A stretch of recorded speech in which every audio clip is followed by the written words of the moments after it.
Hello everybody and welcome back to the channel. My name is Dr. Ghost and today we are going to be in the Tier 8 American Premium Heavy Cruiser USS Tulsa. Now the Tulsa is available right now in the store or in the Admiralty backing / campaign for 2,500 doubloons. You guys can get the Admiralty backing, and once you get to level 100 in the Admiralty backing / campaign / battle pass, whatever you want to call it, you guys can get the Tulsa. It's the rank 100 reward, okay? So, in this match here, I'm just going to talk a little bit about the ship and my commander build and all that jazz, and that's about it. This is kind of your standard American heavy cruiser with some differences, so we'll get into that. Now, right off the bat, the thing about the Tulsa, it's got 6 8-inch guns, okay? The 8-inch guns are the same guns that are found on the Baltimore, except they're in dual mounts, okay? Now, obviously, since there's only 6 of them, right, you're getting 3 less guns than the Baltimore, you've got a faster reload. So on my build currently, I've got around a 4.5 second reload. So you can really utilize that to however you like. Now, one of the downsides, since you've got those rapid-firing guns, is the turret rotation. That's really the main weakness with this thing. Everything else, I think, is pretty good for an American heavy cruiser. It's just the turret rotation is absolutely atrocious. So that's something to keep in mind. The turret rotation is just bad. It really is. Now, for the armor on the Tulsa has a 27mm bow and stern. So anything bigger than 380mm guns will go straight through your bow like hot butter, okay? Like a knife through hot butter, anyway.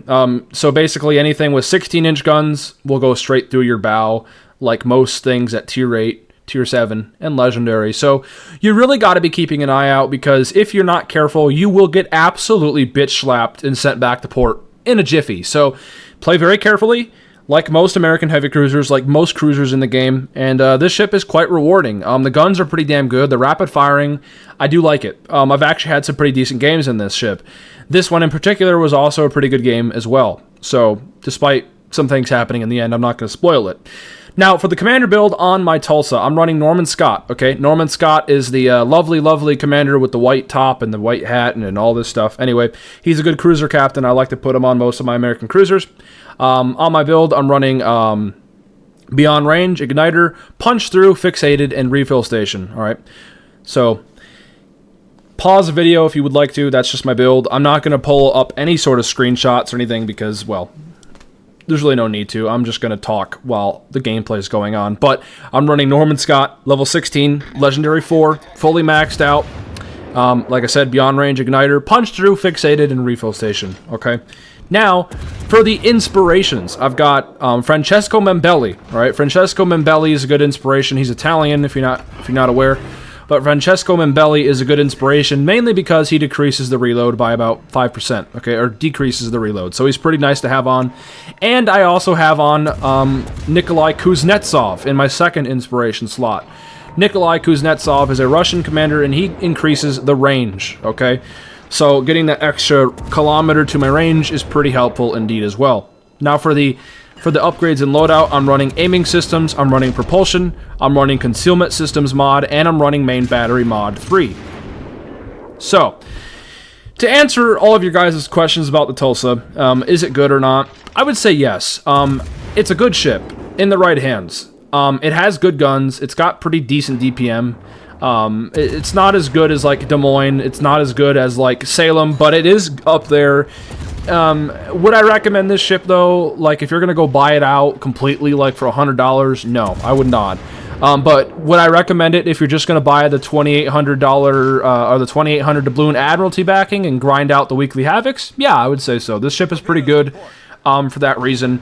If you're just buying the Admiralty backing, but other than that, I can't see anybody wanting to actually go super crazy and just plop down $100 for the ship. It's not worth it for that. But it is a pretty good American heavy cruiser. It plays like a standard American heavy cruiser, but you just got to keep in mind you only have 4 guns off the front and 2 in the back, so you got to keep that in mind. Now, for the consumables on the Tulsa, you've got sonar, obviously. You've got radar, pretty standard American radar, except the radar lasts 35 seconds instead of 30, and the range is pretty standard. It's around around 9 kilometers. Okay, so it's 9-kilometer range, 35-second duration. The sonar, I believe, for the ship detection is 4.7 to 4.3, somewhere in there, and the torpedoes is around 3 kilometers. Basically, standard American sonar. Okay, and this thing also does have access to some heals as well. All right, this thing does have some heals, so keep that in mind.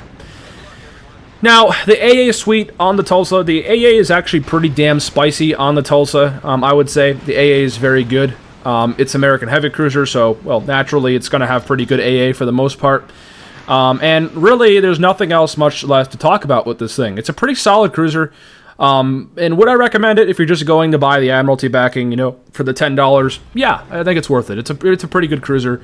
But is it any better than, you know, the Buffalo or stuff like that? I wouldn't say so necessarily. The Buffalo gets a bunch more guns, and it only has like an 8-second reload, so you only have to worry about like 2-3 seconds of reload difference. Compared to this thing. So, you know, don't go super crazy to get this ship. Like, you don't need to plop down $100 to get this thing if you're late. Just skip it. But it is a good cruiser, and I think it's alright. Now, am I going to play it a whole lot? Probably not. But it's a good thing. It's a good cruiser, I would say, in my opinion. I've had some pretty good games in it, and the guns so far have not disappointed me. They're pretty accurate, like, pretty damn accurate. When I mean pretty damn accurate, I mean I think they've got, like, the best accuracy for any American cruiser in the game, I think, if I'm not mistaken. So, yeah, it's pretty good. The AP smacks because, well, it's Baltimore AP plus some. And the HE is pretty good as well. This ship can put out a lot of damage for just having 6 guns. Now, one downside, too, I forgot to mention with the Tulsa is the maneuverability is not that good. It really isn't. You'd be better off playing any other cruiser for maneuverability. Obviously, American cruisers like the Tulsa, like the maybe the Salem can actually maneuver pretty well, but Tulsa, not very good at maneuverability at all. It's got pretty sluggish turning and stuff. There's plenty of other better agile options out there is what I'm saying. So keep that in mind. Now, one thing too, this thing does not get any torpedoes. Some people might think it does, but it doesn't. It's American heavy cruiser, and it doesn't get torpedoes. So keep that in mind as well. But literally, I think that's about it. It's an Oregon City class heavy cruiser, same as the Rochester at tier 7. It gets like 1,000 extra hit points, and it gets dual mounted guns instead of the triple mounted guns like most American heavy cruisers. So yeah, it's pretty interesting to say the least. But anyway, enough jibber jabbering about the ship. Let's go and talk about the gameplay here. So I am in, looks like I'm on whatever map this is. I don't even remember the map name. There's so many maps. But nonetheless, I'm on a map, okay? It's domination mode. I've got up to 64,000 damage right now. I've got some fires going on the MAONO. I've got a kill. I've got capture zone, all in my name. Solo cap, not to mention. I've done pretty decent up to this point. And earlier in the match, I was stuck between a rock and a hard place. I was trying to back up and go forwards to hopefully use the island to disengage and get the hell out of there, but unfortunately, I just wasn't going unspotted. So I'm just kind of kiting out here and trying to do as much damage as I can. Now, as you guys can see, look at the top. The whole team is just completely through this game. It's really unfortunate, but we're not done yet. We're actually going to put up a fight, believe it or not. We're out of heals, so we really got to be careful. This Minnesota right now is cooking. He's cooking like a barbecue on a Sunday night, or a Sunday evening, rather. He's not having a fun time whatsoever, and he hits us right in the stern there and only gets like an overpen. He hits us like literally in the fucking stern. Hilarious. He put out our fires. I've got some AP inbound on him, and we get 4 penetrations there, and we got about 5k damage. So you know, not too bad. These guns, like I said, they're pretty damn good. Like, for only 6 guns, it puts out a lot of damage, I will say. DPM is not that bad. Now, is it like super... is it super good?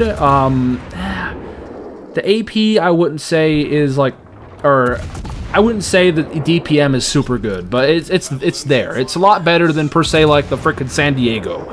You guys should know I've been playing that ship a lot. That fucking thing is atrocious. Now, I got pretty lucky there. I didn't get fucking nuked. I'm not gonna lie. But nonetheless, we got a fire on the Minnesota, and down he goes. Right? Yep, there we go. So down he goes. That's our second kill of the game. We're up to 99,000 damage. We've got about, it looks like 8 fires set. So we've done pretty good up to this point, and our team just hasn't done very good up to this point. And it's funny because the team had 3 caps, literally. The team had 3 caps. They were doing pretty damn good, and then they all just fucking died. Like, You just can't make this shit up. The teams have just been absolute dog shit lately, and it's tier 8 and legendary. Like, there's just no excuse for bad players up here. There's just no excuse for bad players up here. It's high tiers. People by now should know what the fuck they're doing. Pardon my language, but yeah, it's just sad. But yeah, so while we're sailing into the cap here over at Charlie, or sailing towards the enemy team, I want to thank you guys real quick for the amount of support lately on the channel. We're up to, I think, 2,200 subscribers almost. That's right. Last I checked, we're about like 9-10 subscribers away from 2,300. So if you guys want to help me get to the next subscriber goal, make sure to hit that subscriber button. Really, it does help out, and I do appreciate it. But anyway, Minotaur is spotted, okay? Minotaur spotted, and we're going to pop off some of our 8-inch guns at him. Now, I'm expecting to die here, but fortunately, the Minotaur is not that very good at aiming, and while I turn in and dodge a majority of his shells, I'm just going to keep on, like, you know, turning, dodging, weaving, hoping to God that we ricochet shells like we just did there. Now I switched over to the high explosive because the high explosive is more efficient on a bow tanking target like a Minotaur. Now, Alaska gets spotted. Alaska takes a shot at me. I'm turning out because I really don't want to get hit by those giant 305mm guns. Thankfully, I get lucky once again, and I get overpenned. Another very close call, that's for sure. Now, I just checked my smoke firing penalty because it looks like the Minotaur is going to smoke up. So it's 7.1, just like the Rochester, and I'm okay. So Minotaur takes a shot again, and those fall short. One actually hits me, and it ricochets because I was angled there. So it looks like he is just backing up, and I pop my radar, and it looks like the Alaska salvo goes right over my freaking head. Beautiful. And here's some AP action right here. The AP is just absolutely smacking the shit out of him. We went from 100,000 to 150,000 in the course of like 30 seconds. It's pretty hilarious, and we actually just dev struck him. That's, yeah. That Minotaur had a lot of fun, that's for freaking sure. But just like that, 154,000 damage. We've got 3 kills, and we're not even done yet. We're not even done yet. We've got 500 HP and a freaking dream. Once again, the shells go right over my freaking head. Lucky. Lucky. But I guess he just needs to get good, maybe, right? I guess that's what all the cool kids say these days. But just, you gotta love it, man. You gotta love it. But yeah, it's a good cruiser, like I said. In the right hands, in the right situation, in the right positions, you can make this thing work. It does have pretty good firing angles. Stern on, like if you're kiting out, it does have pretty good kiting firing angles. Like, it really does. I don't really mind this ship at all. I really don't. It's a good cruiser. So it's okay, basically, is what I'm saying. It's not bad. It is definitely worth it. But would I say you have to go crazy to get it? No. Don't go, like, spend your whole mortgage on this fucking thing, all right? That's what I'm trying to say. Now, GK is spotted, and I'm trying to get this island between me and him before I take the shot, as you guys can see. Now, I aim a little higher because I want to hit superstructure, because I'm going to ricochet these 8-inch guns off his bow, so I aim higher on purpose to hit his superstructure just like that, and down he goes. That's our 4th kill of the game. I know, that's our 4th freaking kill. Alaska shots go right over us. The GK shots go off to our left and over. Once again, they need to just get good at aiming. We turn in there, though. That's what kind of saved us. We're about to get another solo cap, funny enough, because, you know, my team's just fucking retarded once again. And we came pretty close here to a solo warrior. It's just a shame that we weren't able to pull it off, but we just don't have the HP. We don't have the freaking, really, we don't have the time to pull it off either. So maybe running fully packed in this game might have been beneficial, but, you know, whatever you want to think, I guess. But I could have played this maybe a little bit differently, but, you know, it is what it is. So nonetheless, guys, that's about it. The match is going to end any second. I'm radared. I don't want to give this guy the satisfaction. I'm just going to pop some flares with the horn there, as you guys can see. And the game will end very shortly here. So, yeah, basically, to sum the Tulsa up, it's a good cruiser. It's a good heavy cruiser. It's nice. It's not too bad. But would I recommend it? Like, if you're going to spend a shitload of money to try to get it? No. But if you're going to get the Admiralty backing just for the $10 and get the weekly Havocs done, it's definitely worth it.